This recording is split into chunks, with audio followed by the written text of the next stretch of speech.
What was the biggest scandal at your high school? Our queen bee Giselle hadn't shown up to school in 3 days, and when I saw her best friend crying in the bathroom, I knew something was seriously wrong. The police said she ran away, but Giselle was supposed to be valedictorian, had just gotten into Yale, and never seemed like she had any problems in the world. Why would she run?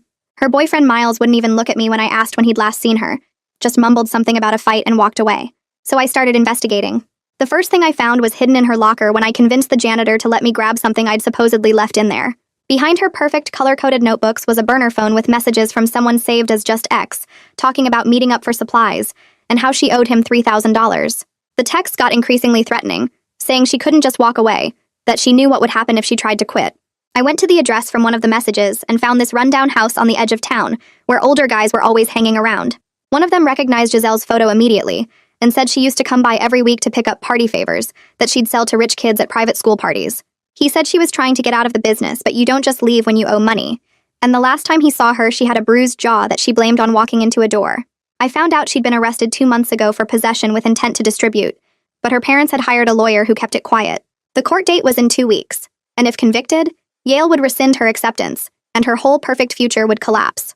I cornered Miles in the parking lot after school, and he tried to get into his car, but I blocked the door. "Just tell me what happened between you two," I said. His hands were shaking as he lit a cigarette, something I'd never seen him do before. "You want to know what happened?"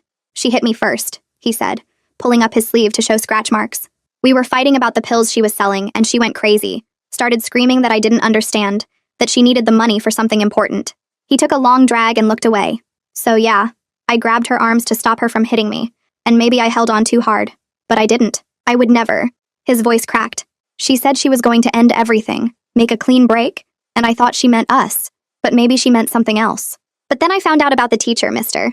Harris, who taught AP history and was married with 2 kids.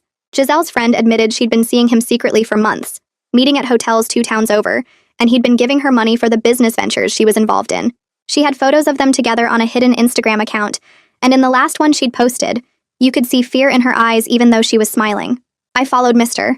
Harris to his house after school and watched from across the street as he built a fire in his backyard. He was throwing in papers, and I could see the orange flames reflected in his glasses as he watched them burn. His wife came outside and said something sharp that I couldn't hear, but he just kept feeding papers into the fire. When they both went inside, I crept over and grabbed a half-burned page that had blown away from the pile. It was a printed email from Giselle. "If you don't leave your wife like you promised, I'm telling everyone everything. You can't buy my silence anymore." At the bottom, in his handwriting, "If you tell anyone, I'll destroy you first." I looked up and saw his wife watching me from the kitchen window, and she just stood there for a moment before slowly closing the curtains. The dealer from the house called me and said Giselle had come by the night she disappeared, paid off her whole debt in cash, and said she was done forever. He said she seemed scared, kept checking her phone, and mentioned she had one more meeting to get through before she could leave town. He didn't know who with, but she'd said it was someone who could ruin her life if she didn't show up. I found her car hidden behind an abandoned warehouse by the river, the doors unlocked and her phone still inside. There was blood on the driver's seat. Not a lot, but enough to make my stomach drop. Her packed suitcase was in the trunk along with $10,000 in cash and a bus ticket to Portland leaving that same night. She'd been planning to run, had almost made it, but something stopped her. Following the trail from her car, I walked through the woods toward the river, and that's when I saw something pink caught on a branch. It was her sweater, the one she'd worn in her last Instagram post, torn and muddy. My hands were shaking as I followed the path deeper into the woods, finding more pieces of evidence like breadcrumbs leading to something I didn't want to find. I found Giselle at the bottom of the ravine, partially hidden under fallen leaves, still wearing her Yale sweatshirt. Her eyes were open, staring at nothing, and there were bruises around her throat that told me this wasn't an accident or suicide. Someone had killed her and left her here where they thought no one would look. Standing there in the fading light, I thought about everyone who had a reason to want her gone. Miles with his violent temper, Mr. Harris with his career to protect, the dealer she owed money to, even her parents who couldn't handle the shame. But which one of them had actually done it? My fingers fumble with my phone and I almost drop it twice before I manage to dial 911. The operator answers and asks what my emergency is, and I try to explain, but my voice comes out wrong, shaky, and too high. I tell her I found a body, a girl from my school, and she's dead at the bottom of the ravine near the abandoned warehouse. The operator asks if I'm sure she's dead, and I look back at Giselle's open eyes staring at nothing and say, "Yes, I'm sure. There are bruises on her neck." She tells me to stay on the line and not touch anything, that police are on their way, and I realize my face is wet, because I've been crying without noticing when it started. 2 police cars show up faster than I expected, their lights flashing red and blue through the trees, and I wave my arms so they can see where I am. The officers come running with flashlights even though it's not completely dark yet, and when they reach the edge and look down at Giselle, one of them immediately radios for more units and tells me to step back from the scene. They scramble down the slope carefully, their boots sliding on loose dirt and leaves, and one officer kneels next to Giselle, while the other one starts unrolling yellow tape around the trees. The officer who stayed up top with me asks my name and why I was out here, and I explain about following the trail from her car, about finding her torn sweater on the branch. He writes everything in a small notebook, his face serious and hard to read, and my stomach hurts watching him, because this is real now. This is actually happening. More cars arrive, and suddenly there are people everywhere. Officers talking into radios and someone setting up lights, and I feel like I'm watching it all from far away, even though I'm standing right here. A man in regular clothes shows up just as the sun disappears completely, and he walks over to me with a flashlight in his hand. He says his name is Detective Cedric Compton, and asks to see the burned paper I'm holding, the one I grabbed from Mr. Harris's fire. I hand it to him, and he reads it under his flashlight, his eyes moving slowly across the words. Then he looks at me and asks how I came to have this evidence. I tell him about following Mr. Harris, about watching him burn papers in his backyard, and Compton's expression doesn't change, but he folds the paper carefully and puts it in a plastic bag. He explains they'll need to contact Giselle's parents and the school, that processing the scene will take hours, maybe all night. I realize I'm about to be at the center of the biggest thing that's ever happened in this town, that everyone will know I found her, and the weight of that makes it hard to breathe. An officer drives me home around midnight, and my phone has been buzzing nonstop in my pocket. I finally look at it, and there are hundreds of messages, texts, and social media notifications, because someone saw the police cars and posted about it online. The rumors are already spreading, people saying Giselle killed herself or got attacked by some random person, and nobody knows yet that I'm the one who found her body. I scroll through the messages and see people asking if I've heard what happened, if I know anything, and I don't respond to any of them. School gets canceled the next morning, and they send out an email saying there will be a memorial service and counselors available for anyone who needs support. I watch my phone fill up with posts from students, crying selfies and long, heartfelt messages about how much they loved Giselle, how she was such an amazing person. My anger builds reading them because half these people were talking trash about her just last week, calling her stuck up and fake, and now they're acting like she was their best friend. Monica Anderson calls me that afternoon and asks me to come to her office, and when I get there, she has that concerned counselor expression on her face. She suggests gently that maybe I should let the police handle the investigation from here, that I've done enough by finding Giselle. I try to explain that I can't just stop now, that I know things the police might not discover on their own, but she doesn't understand. Detective Compton schedules a formal interview for the next day and warns me not to do any more investigating on my own. He's polite, but his voice is firm when he explains that I could mess up evidence or put myself in danger, and I nod and say okay, even though I know I probably won't listen. I try texting Miles later to see how he's doing, to check if he's okay, but our conversation goes bad fast. I ask where he was the night Giselle disappeared, and he tells me to stop playing detective and leave him alone. Before I can respond, he blocks my number, and I'm left staring at my phone feeling worse than before. The memorial service happens 2 days later at the school auditorium. I sit in the back row watching everyone file in wearing black and looking sad. Mr. Harris stands with the other teachers near the front, his face appropriately serious as he nods at students who walk past. I study his hands from across the room and notice his cuticles look red and raw, like he scrubbed them too hard or burned them on something hot. That observation makes my stomach tighten because I remember the fire in his backyard, the papers burning, and now his damaged fingers tell a story he probably doesn't want anyone to read. The cold feeling I had before turns sharper and more certain. He's involved in this somehow. I know it in my bones, and those burned hands are proof he tried to destroy evidence. The service drags on with people giving speeches about how perfect Giselle was, and I have to grip the armrest to keep from standing up and screaming the truth at everyone. School stays closed for the rest of the week while police search the area around the ravine. I hear through Byron that they're taking their time, going over every inch of ground with metal detectors and dogs. He texts me on Thursday saying they found a partial shoe print in the mud about 20 feet from where Giselle's body was. The print is smudged and incomplete, but it's something physical that might lead somewhere if they can match it to someone's shoes. I save his message and add it to my mental list of evidence that keeps growing longer every day. Friday morning, Detective Compton calls and asks me to come to the police station for a formal interview. My mom drives me downtown and waits in the lobby while I follow the detective to a small room with a table and recording equipment. The interview lasts 3 hours as I walk him through everything I discovered. I start with the burner phone in Giselle's locker and work my way through the drug house, Buck's information about her debt, the hidden Instagram account with Mr. Harris, the burned emails, her packed car with the cash and bus ticket. Detective Compton listens carefully and takes notes in a small notebook, occasionally stopping me to ask questions that show he's paying attention to details. He wants to know exact times, specific addresses, who else was present when I found things. His questions are precise, and I try to answer as accurately as possible because I know this matters. Then his tone changes and he asks why I broke into Giselle's locker. The way he says it makes my chest tighten because I can tell this is a problem. I explain about the janitor letting me in, about claiming I left something there, but he shakes his head slowly. He warns me that my credibility could be questioned if I obtained evidence through questionable means. Defense attorneys might argue I planted things or contaminated the scene, and suddenly I feel defensive and guilty at the same time. I didn't think about that when I was investigating. I just wanted to find the truth. But now I see how my methods could backfire. The interview ends with him thanking me for my cooperation and reminding me to let the police handle things from here. School reopens on Monday, but it feels different now, like someone replaced our normal building with a stage set. Press trucks line the street outside, and journalists with cameras crowd the parking lot.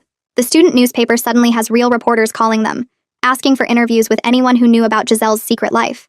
Byron looks stressed every time I see him in the hallway, his phone constantly buzzing with messages. The whole situation feels wrong and overexposed, like we're all being watched constantly by people who don't actually care about Giselle but just want a good story. I keep my head down and try to get to class without being noticed, but it's impossible when there are cameras everywhere. Byron catches me between second and third period, pulling me aside near the lockers. He asks if I'll talk to him off the record about what I found during my investigation. His expression is earnest, and he promises anything I say will stay anonymous. But I refuse. I'm not ready to have my name attached to this publicly, even in some vague, unnamed way. I don't trust that anything I tell him will actually stay private once it gets into a newspaper article, and I've already got enough problems with Detective Compton questioning my methods. Byron looks disappointed but nods like he understands. That evening, the school holds a candlelight vigil in the football stadium, and hundreds of people show up. Students, parents, teachers, even people from other schools who never met Giselle but want to be part of the moment. I stand near the back watching everyone light their candles and listening to people share memories. Giselle's best friend gets up to speak and makes it about halfway through before she breaks down completely. She sobs about how Giselle was living this double life none of them knew about, how she seemed so perfect on the outside, but was dealing with things nobody understood. The crowd murmurs sympathetically, and people wipe their eyes. I feel sad watching her cry, but I also feel angry at all the fake grief surrounding me.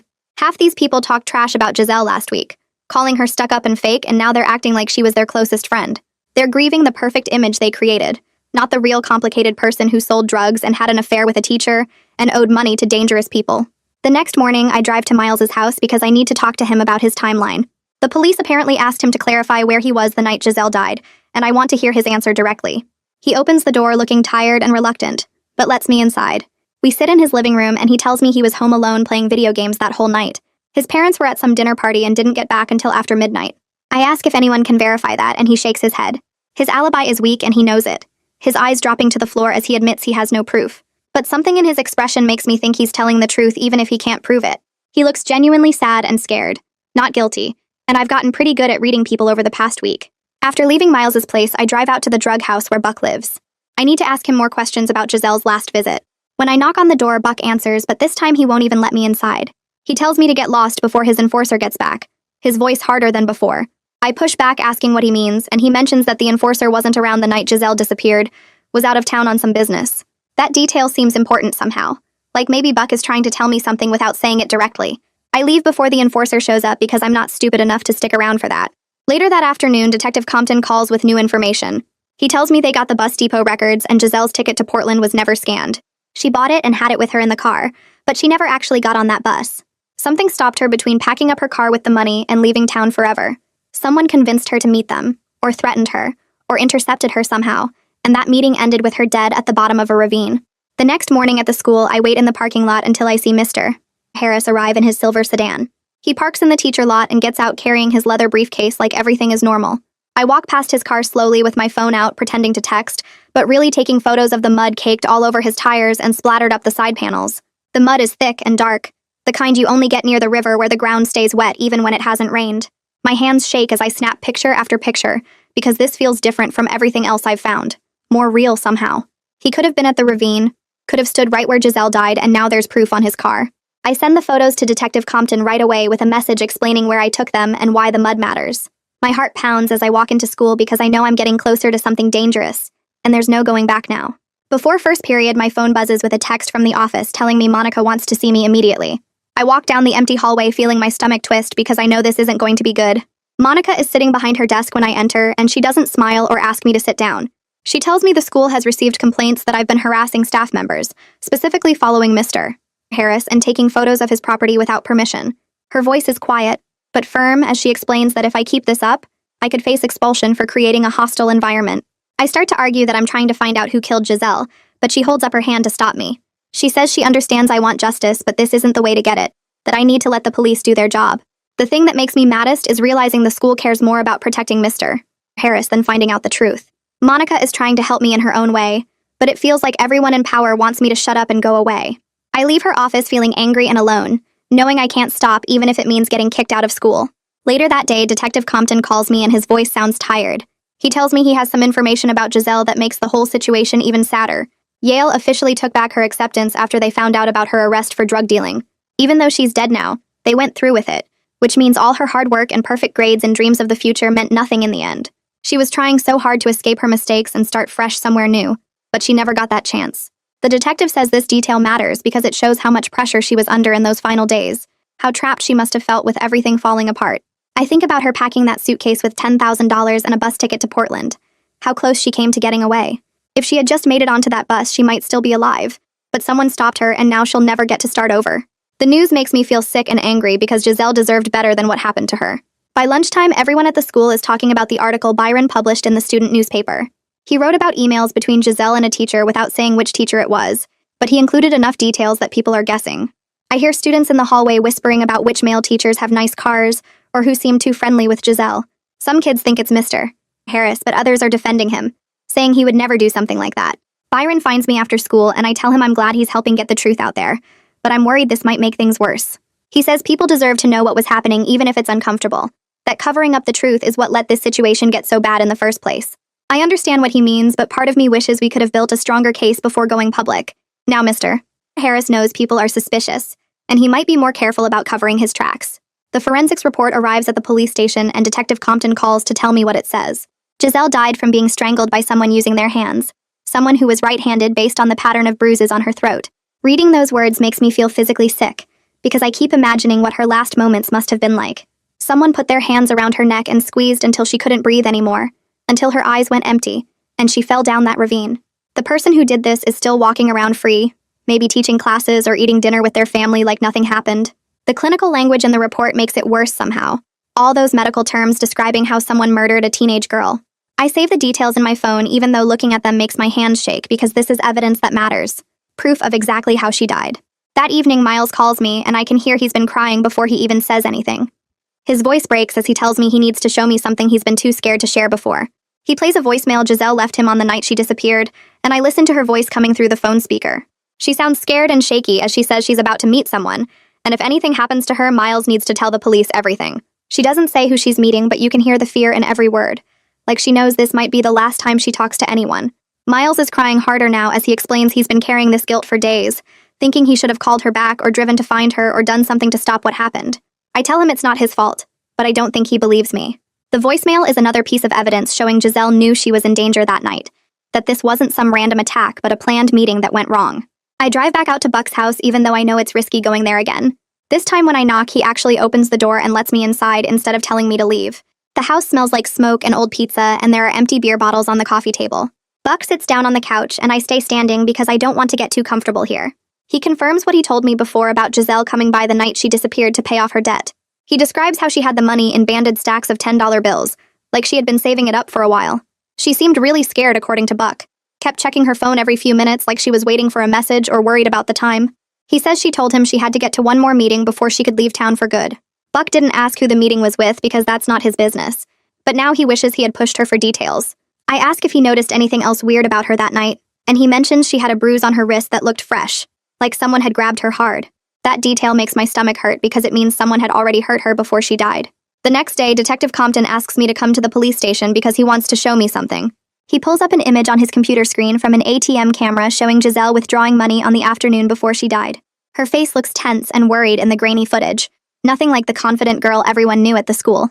She keeps looking around like she thinks someone might be watching her, and her hands are shaking as she counts the bills the machine spits out. The detective explains this is the last confirmed sighting of Giselle alive except for whoever killed her. Looking at that image makes me feel haunted because she had no idea she only had a few hours left to live. She was trying so hard to get enough money to escape and start over, but it wasn't enough to save her. I take a photo of the screen with my phone even though I probably shouldn't, because I want to remember her face in that moment, want to remember why I'm doing all this investigating. After school, I follow Mr. Harris again even though Monica warned me not to. He drives across town to a rundown motel on the edge where the paint is peeling and half the letters on the sign are burned out. I park down the street and watch as an older man in a pickup truck pulls up and Mr. Harris gets out of his car to meet him. They talk for a few minutes in the parking lot, and I can see Mr. Harris looks nervous, keeps running his hand through his hair. I write down the license plate number of the truck in my phone, my heart beating fast because I'm definitely crossing into dangerous territory now. If Mr. Harris sees me following him, things could get really bad, really fast. The two men go inside one of the motel rooms, and I wait in my car for 20 minutes until they come back out. The older man hands Mr. Harris what looks like a folder or envelope, and they shake hands before driving away in opposite directions. I don't know what that meeting was about, but it seemed shady enough that I send the license plate to Detective Compton right away. The police run the plate and call me back the next morning with the results. The truck belongs to a local contractor who has a sealed misdemeanor on his record from years ago, but nothing recent. Detective Compton sounds frustrated as he explains the connection seems weak and might not lead anywhere useful. He tells me the whole investigation is moving too slowly, and he can feel pressure from his bosses to solve this case quickly before the media attention gets worse. I can hear in his voice that he's tired and stressed, that this case is weighing on him more than he wants to admit. The fact that we keep finding evidence but can't quite connect all the pieces is making everyone involved feel desperate and angry. I wonder if we'll ever figure out exactly what happened that night, or if some parts of the truth will stay hidden forever. The next day, the principal calls my parents in for a meeting, and I sit there in his office while he tells them I've been trespassing near a staff member's house and harassing Mr. Harris. My mom looks confused and asks what he's talking about, and I have to explain everything I've been doing for the past week. I tell them about following Mr. Harris, about the burned emails, about the dealer and the drug house and Giselle's packed car. My dad's face goes pale, and he keeps asking why I didn't come to them first, why I put myself in danger like this. The principal threatens suspension if I continue interfering with the police investigation, and my parents just nod along, looking scared and angry. When we get home, my mom cries and says she can't believe I was putting myself at risk, and I feel guilty but also frustrated because someone had to do something. The police set up a meeting with the assistant district attorney the next morning, and I sit across from Aliyah Roman in a small conference room at the courthouse. She's younger than I expected, maybe 30, and she spreads out all my evidence on the table between us. She picks up each piece and examines it carefully, then explains that most of what I found might not be allowed in court depending on how I got it. The burned email could be thrown out because I took it from private property without permission. The burner phone might be excluded because I accessed Giselle's locker under false pretenses. She talks about chain of custody and reasonable expectation of privacy, and I realize justice is way more complicated than just finding the truth. She says everything is interesting and helpful for directing the investigation, but a defense lawyer could challenge almost all of it. I leave feeling defeated because I risked so much, and it might not even matter in court. That afternoon, Detective Compton calls with better news. Miles's neighbor came forward after seeing the news coverage, and she confirms his car was in the driveway during the entire time window when Giselle was killed. She remembers because she was up late with a sick baby and kept looking out the window. The detective tells me this basically clears Miles as a suspect, and I feel this weird mix of relief and guilt. Relief because Miles probably didn't kill his girlfriend, but guilt because I suspected him and made his grief harder by treating him like a criminal. I think about the scratch marks on his arms and how scared he looked in the parking lot, and I feel bad for doubting him. The next day, Detective Compton updates me again, this time about Buck's enforcer. The guy has an outstanding warrant in another state and wasn't even in town the night Giselle disappeared. The police confirmed he was 3 states away dealing with his own legal problems. Another suspect crossed off the list, which should make me happy but instead just makes me more anxious. We're running out of options and the evidence keeps pointing in one direction, toward Mr. Harris. But we still don't have enough to prove he actually killed her. The detective sounds frustrated too, like he can feel the pressure to solve this case quickly before the media attention gets worse. The forensics team finishes analyzing the ash from Mr. Harris's backyard fire, and they call Detective Compton with the results. The ash matches the specific type of thermal paper used in email printouts, the kind that comes from the office printers. This confirms he was definitely burning printed emails, which means he was destroying evidence. I feel this surge of vindication when the detective tells me, but also genuine fear because this proves Mr. Harris had something serious to hide. Someone who destroys evidence right after a murder is someone who knows they're guilty. My hands shake as I write down the details in my investigation notebook. Byron texts me the next morning saying he found something big in the school district records. He managed to get access to old personnel files through a Freedom of Information request, and he discovered the school quietly settled multiple complaints against Mr. Ed Harris years ago. Nothing was ever proven and the complaints were sealed, but there were at least 3 separate incidents involving inappropriate behavior with female students. The school paid money to make the problems go away instead of investigating properly, or firing him. I'm furious reading through Byron's notes, outraged that the system protected a predator instead of the students he was supposed to teach. This pattern of behavior goes back almost a decade, and everyone just looked the other way. I drive past Mr. Harris's house that afternoon and park down the street where I can watch without being obvious. His wife comes outside and they start arguing in the driveway, her body language sharp and angry. She's pointing at him and shaking her head, and even from this distance I can see how hurt she looks. Byron shows up a few minutes later and tries to approach her for a comment, but she just walks back inside without saying anything. Her silence feels like its own kind of answer, though, like she knows something is very wrong but isn't ready to admit it publicly. I wonder how long she's known about the affair, about the inappropriate relationships with students, about all of it. Detective Compton gets a warrant for Mr. Harris's email account 2 days later, and the tech team discovers he deleted hundreds of messages right after Giselle disappeared. The actual content is mostly gone, wiped from the servers, but the deletion pattern itself is damning. He systematically erased every email to and from Giselle's address, plus dozens of other messages sent around the same time. The detective explains this shows consciousness of guilt, that innocent people don't destroy evidence. Even though we can't read the deleted emails, the fact that he deleted them so carefully tells us he knew they were incriminating. The tech team working on Giselle's phone recovers some deleted data from the internal memory, and they find a calendar entry for the night she died. It just says R with a dash and then 8 p.m., no other details or context. We don't know what R stands for yet, whether it's a person or a place, but it's another piece falling into place. The detective says they're working on figuring out what R could mean, checking all Giselle's contacts and known locations for anything that matches. I add it to my notes and try to think of anything starting with R that connects to the case. The financial investigation team pulls Giselle's Venmo records, and they find a pattern of payments going back several months. There are dozens of transactions labeled tutoring, each one for $50 or $100, and they're all coming from an account linked to Mr. Harris's email address. The payments total up to thousands of dollars over time, way more than anyone would pay for actual tutoring. I feel sick looking at the transaction history, realizing he was paying her for something, probably to keep the affair going or to keep her quiet about it. The last payment was 2 days before she disappeared, and the memo just says one more session. Detective Compton says this financial trail is some of the strongest evidence they have because it's hard to explain away as anything innocent. The bus depot attendant called the police tip line 3 days after the news ran a story about Giselle's case. He worked the night shift and remembered a young woman matching her description, arguing with a man near the payphones around 8:30 that evening. Detective Compton brought me in to listen to the interview recording, and the attendant's voice was shaky as he described how the woman was crying and trying to pull away from the man who kept grabbing her arm. He couldn't hear what they were saying because he was inside the ticket booth, but he remembered thinking he should call someone if it got worse. The woman had blonde hair and wore a Yale sweatshirt, and she kept looking toward the bus platforms like she wanted to run. The man was taller, maybe 40 or 50 years old, wearing dark clothes and glasses that reflected the parking lot lights. The attendant watched them for a few minutes before getting called away to help another customer, and when he looked back, they were gone. He felt guilty for not doing more, for not checking if she was okay, and now he couldn't stop thinking about how she ended up dead just hours later. Detective Compton scheduled him to work with a police sketch artist the next morning, and I asked if I could be there when they finished the drawing. The detective hesitated but eventually agreed, probably because I'd been right about so many things already.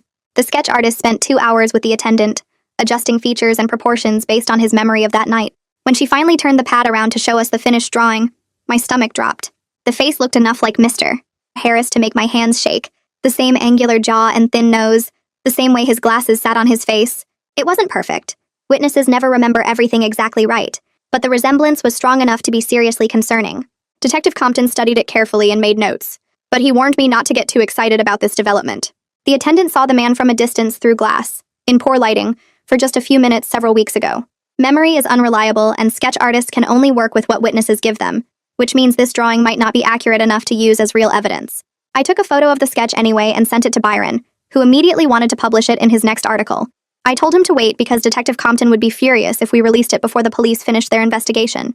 Elia Roman called me that afternoon to discuss the sketch, and her tone was careful and measured as she explained the legal problems with eyewitness identification. Resemblance isn't the same as positive identification, and defense lawyers tear apart this kind of evidence all the time in court.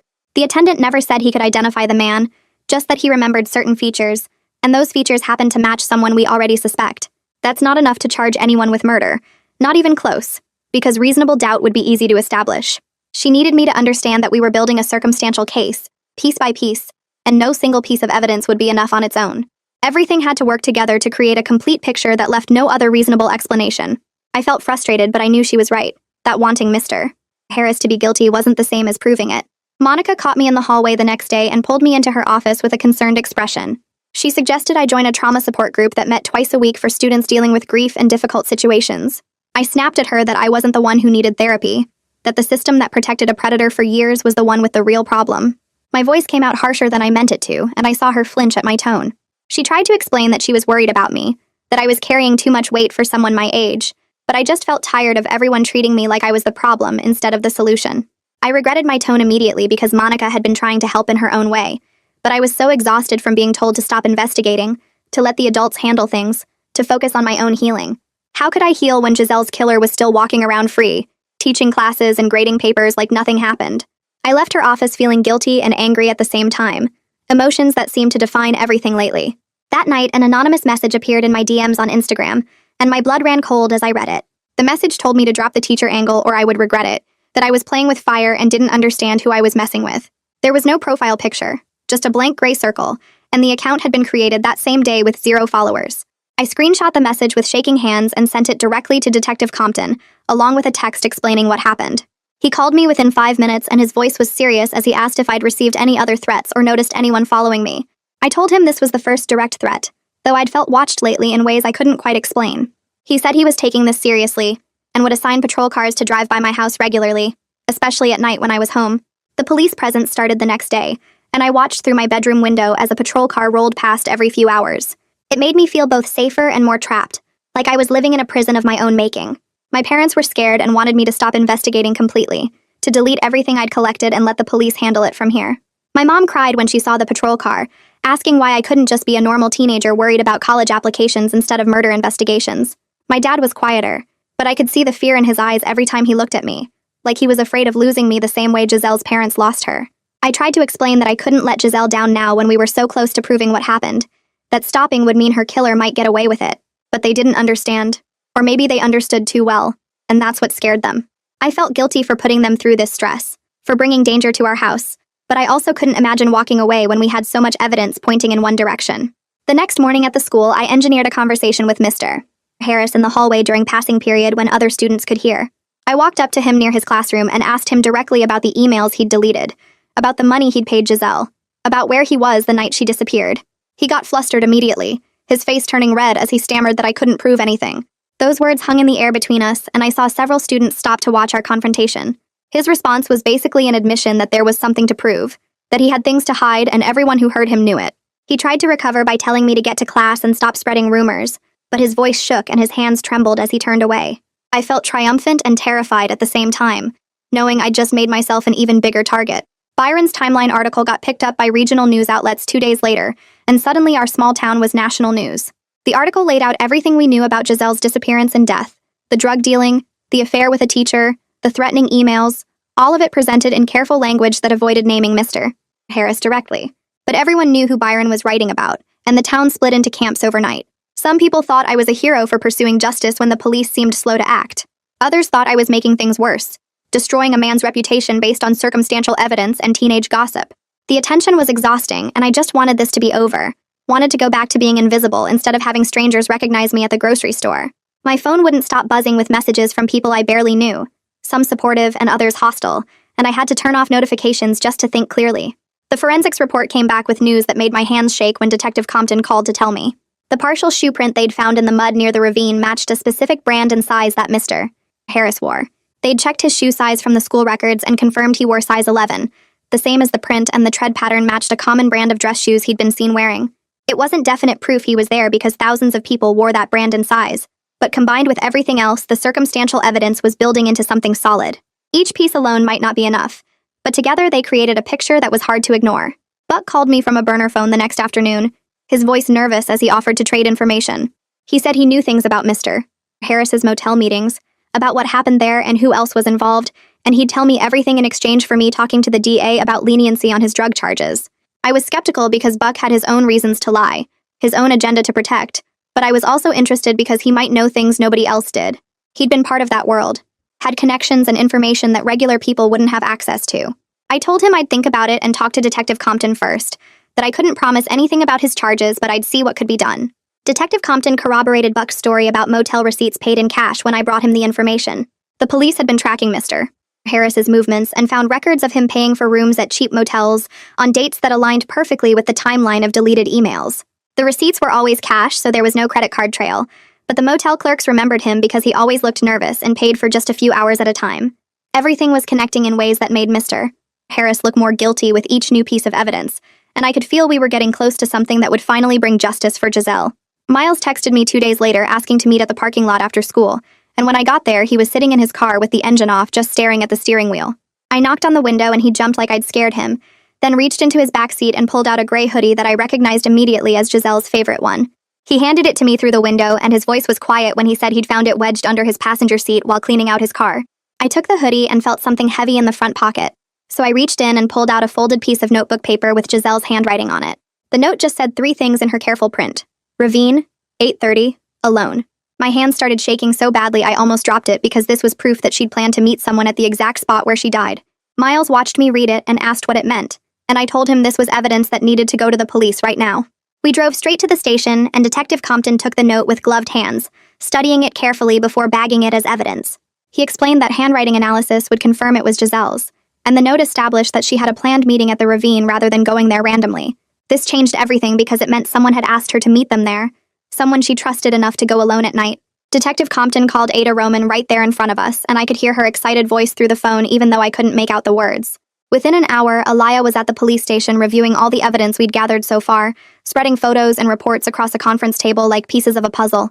She explained that the note combined with the burned emails, the motel receipts, the threatening messages, and the shoe print created enough probable cause for an arrest warrant on obstruction of justice and tampering with evidence charges.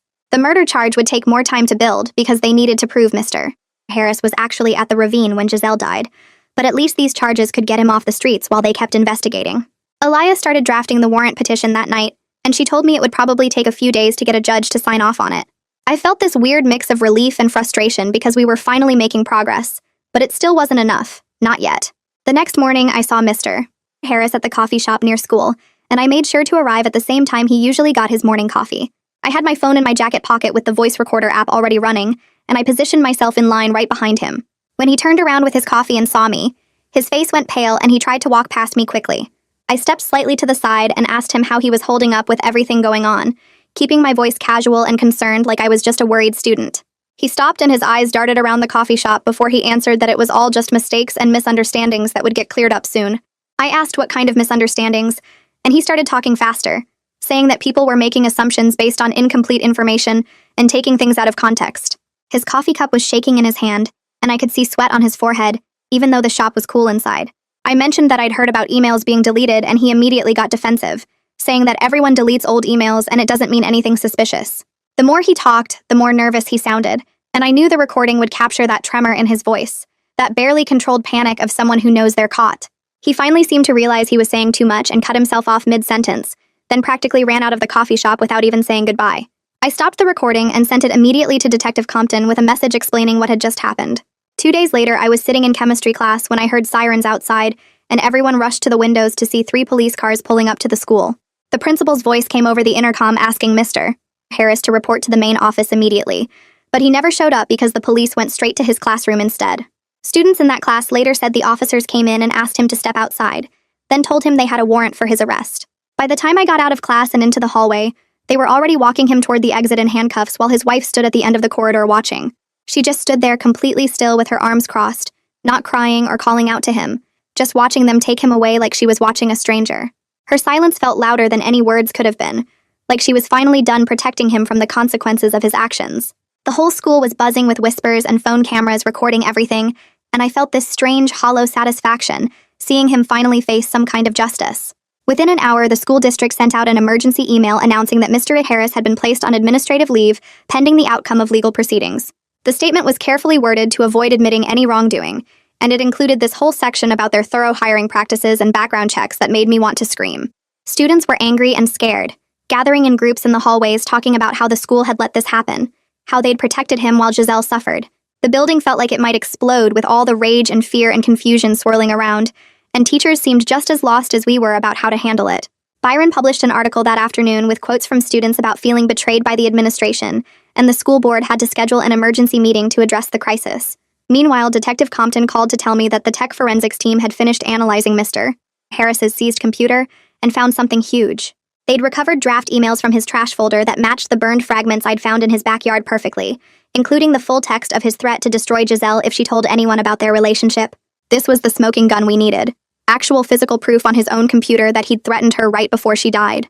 The draft emails also showed he'd been planning what to say to her, revising his threats multiple times before printing them out, which demonstrated premeditation and intent. Alaya explained that this evidence would be crucial for eventually building a murder case because it established motive and showed he was willing to harm Giselle to protect himself. I felt this surge of vindication knowing we'd been right about him all along. that all the investigating and risk had led to real proof of his guilt. That same day, Detective Compton told me they'd finished analyzing Miles's phone GPS data, and it confirmed he'd been at home during the entire time window when Giselle was killed. His phone hadn't moved from his house between 7 p.m. and midnight, and cell tower records backed that up completely. Detective Compton officially cleared him as a suspect, and told me Miles was just a grieving boyfriend who'd had the bad luck of fighting with Giselle right before she died. I felt guilty for ever doubting him, for making his grief harder by treating him like a criminal when he was already dealing with so much pain. The next week, Buck got arrested in a separate drug raid on his house, and police found enough pills and cash to charge him with distribution and possession with intent to sell. He maintained loudly to everyone who would listen that he had nothing to do with Giselle's murder, that he'd already told police everything he knew. One danger was reduced even if it didn't solve the main problem, and I felt weird about celebrating his arrest because he'd actually helped us by confirming Giselle paid her debt. On Thursday afternoon, Aliyah called a press conference at the courthouse steps, and I watched it live on my phone during lunch period. She stood at a podium with Detective Compton beside her and announced that her office was declining to file murder charges at this time, but was proceeding with obstruction of justice and illicit relationship with a minor charges against Mr. Harris. I felt deflated watching her explain that they needed to build an airtight murder case and couldn't rush it just because of public pressure. She outlined the evidence they had so far and promised the investigation would continue, but I wanted her to say he was charged with killing Giselle, not just covering it up. After the press conference, Aliyah called me directly and explained that murder cases require proof beyond reasonable doubt, and right now they had strong circumstantial evidence, but no direct proof he was at the ravine. She promised they were working on it and the obstruction charges would at least keep him locked up while they built the stronger case. The following Monday, I was walking to my car after school when I heard shouting from the main entrance, and I ran over to see Mr. Harris being let out in handcuffs while at least 20 students filmed on their phones. He was yelling that he didn't kill anyone, that this was all a mistake, that the truth would come out eventually. His voice sounded desperate and angry, and he kept turning his head trying to avoid the cameras, but there was nowhere to hide. I stood there watching him get put into the police car and felt this shaky relief wash over me, like finally something was happening even if it wasn't everything I'd hoped for. He'd threatened Giselle, destroyed evidence, abused his position of trust, and now he was facing consequences even if they weren't the full justice she deserved yet. The next morning at the school, I walked through the main entrance and immediately felt the shift in how people looked at me. Groups of students stopped talking when I passed, and a few whispered loud enough for me to hear words like snitch and attention seeker. In the cafeteria, I sat alone at a table near the windows, because my usual friends weren't making eye contact when I approached them. Someone had written RAT on my locker in black marker, and I spent 10 minutes scrubbing it off with hand sanitizer from my backpack, while other students walked by and stared. A girl from my chemistry class told me I ruined a good teacher's life over nothing, and that Mr. Harris was innocent until proven guilty. Her friends nodded along, and one of them said I was probably just jealous of Giselle and wanted attention now that she was gone. I tried explaining that evidence doesn't lie, but they just rolled their eyes and walked away. By lunch on the third day, I was eating in my car because the cafeteria felt too hostile and I couldn't handle more dirty looks or whispered comments. My phone buzzed constantly with messages from people I barely knew calling me a liar and saying I should be ashamed. Part of me wondered if doing the right thing was worth becoming the most hated person at the school. Monica called me to her office on Thursday afternoon, and I expected another lecture about staying out of trouble. Instead, she told me she'd been talking to the principal and other administrators about making sure I was protected from retaliation. She explained that she'd argued I needed support, not punishment, and that what I'd done took courage even if it made people uncomfortable. I was surprised because Monica and I had fought so many times about my investigation, and I thought she disapproved of everything I'd done. She said she'd been trying to protect me all along, but in ways I didn't understand at the time, like keeping me from getting expelled or sued. Her voice was gentle when she told me that sometimes doing the right thing means standing alone for a while, but that doesn't make it wrong. I felt tears starting and blinked them back while thanking her for believing me. She handed me a pass to leave early if I needed to and told me her door was always open. Walking out of her office, I felt less alone than I had in days. Byron found me in the library after school and said he wanted to help me write a public statement. He'd brought his laptop and a list of verified facts we could include without speculation or accusations. We spent 2 hours going through everything point by point and making sure every detail was accurate and provable. Byron suggested focusing on the timeline and evidence rather than naming suspects or making claims about guilt. He helped me write sentences that laid out what I'd found and when, without editorializing or assuming motives. The final statement was 3 paragraphs explaining my investigation, the evidence I'd discovered, and my cooperation with police. Reading it back felt powerful because for once I was controlling my own story instead of letting rumors and gossip define what happened. Byron posted it on the school newspaper's website, and within an hour it had been shared across social media. Some comments were still hostile, but others thanked me for being brave and said they believed me now that they'd seen the facts laid out clearly. Giselle's parents released their own statement the next morning through their lawyer. I read it on my phone during first period and felt my throat get tight. They acknowledged missing signs that their daughter was struggling and said they'd been so focused on her achievements that they didn't see the pressure crushing her.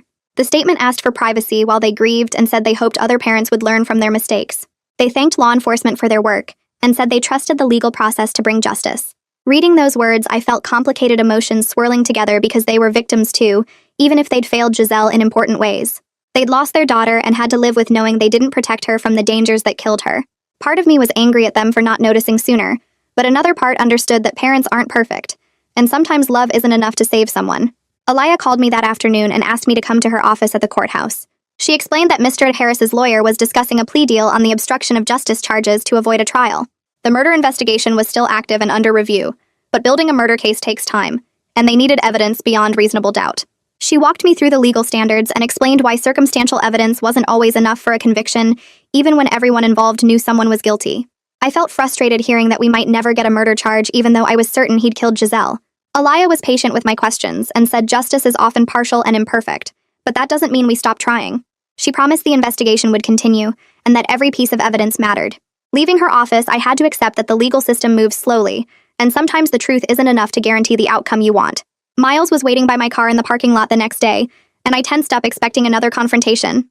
Instead, he apologized for how aggressive he'd been earlier and said grief had made him lash out at the wrong person. He handed me a card for his therapist and said talking to someone had helped him process everything without self-destructing. We stood there in the cold afternoon air and talked for the first time as two people who both cared about Giselle, rather than as suspects circling each other. Miles told me he missed her every day and wished he'd done more to help her escape the situation she was trapped in. I said I was sorry for suspecting him and that I understood why he'd been defensive. He nodded and said forgiveness was possible even after everything that happened between us. We weren't going to be friends, but at least we weren't enemies anymore. The school board held an emergency meeting and announced new policies on staff-student boundaries and mandatory reporting of concerning behavior. They outlined specific rules about teacher-student contact outside school hours and created a confidential reporting system for students who felt uncomfortable. The changes were comprehensive and showed they were taking the situation seriously, even if it came too late to help Giselle. Watching the board members explain the reforms, I felt bittersweet validation that real change was happening because of her death. These policies should have existed before she needed them, and maybe if they had, she'd still be alive. But at least future students would have protections and ways to report problems before they became tragedies. Detective Compton called with an update about Buck's cooperation with the investigation. Buck had given police detailed information about the drug distribution network in exchange for reduced charges on his own case. The information helped them seize money and drugs from the house and shut down several routes that supplied pills to high school students. Compton said fewer kids would end up in Giselle's situation, now that one of the main suppliers was out of business. I felt careful hope hearing that some good might come from this nightmare, even though it wouldn't bring her back. The drug trade would probably fill the gap eventually, but maybe it would take time, and maybe some kids would get help before they got trapped like she did. I drove to the ravine alone at dusk on Saturday, and parked where I'd found Giselle's car weeks ago. Walking through the woods, I followed the same path I'd taken that terrible afternoon and tried not to think about finding her body. At the bottom of the ravine, I knelt down and pulled a folded piece of paper from my pocket. I'd written Giselle a note telling her I tried to find the truth, and I was sorry it wasn't enough to get full justice. I tucked it under a rock near where she'd been lying, and said a quiet goodbye to the girl I'd barely known, but had come to understand through investigating her death. The grief felt different now, softer and more manageable, like I was standing on steadier ground even though nothing was resolved perfectly. She deserved better than what happened to her, and better than the partial justice we might get. But I'd done everything I could, and maybe that had to be enough. Detective Compton met me for coffee on Monday, and told me the murder case remained open and active.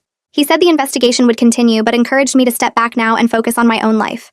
I'd done more than anyone expected and given them leads that might never have surfaced otherwise. He promised they'd keep working the case and following every angle until they had enough evidence for charges. I believed him because he'd been straight with me from the beginning about what was possible and what wasn't, but I also knew some questions might never have answers, and I had to make peace with that uncertainty. Justice doesn't always look the way we want it to, and sometimes doing everything right still isn't enough to fix what's broken. I started showing up to all my classes the next week and actually paid attention, instead of thinking about the investigation constantly. My teachers were understanding about the makeup work, and I spent evenings catching up on assignments I'd ignored while chasing leads. Byron texted me asking if I wanted to help create a resource guide for students about reporting abuse safely, and I said yes immediately, because having a purpose beyond the investigation felt necessary. We met at the library after school and outlined sections about recognizing warning signs, documenting evidence properly, and finding trusted adults to tell. Working on something that might help other students avoid Giselle's situation made the pain feel less pointless, like I could turn what I learned into something useful. Byron handled the writing while I contributed ideas from my experience about what actually works versus what adults think works. We included information about going outside the school system if administrators protect staff members and how to stay safe while gathering evidence. The guide took 3 weeks to finish, and the school newspaper published it despite some teachers objecting to the content. Looking back on everything now, I know we got partial justice at best.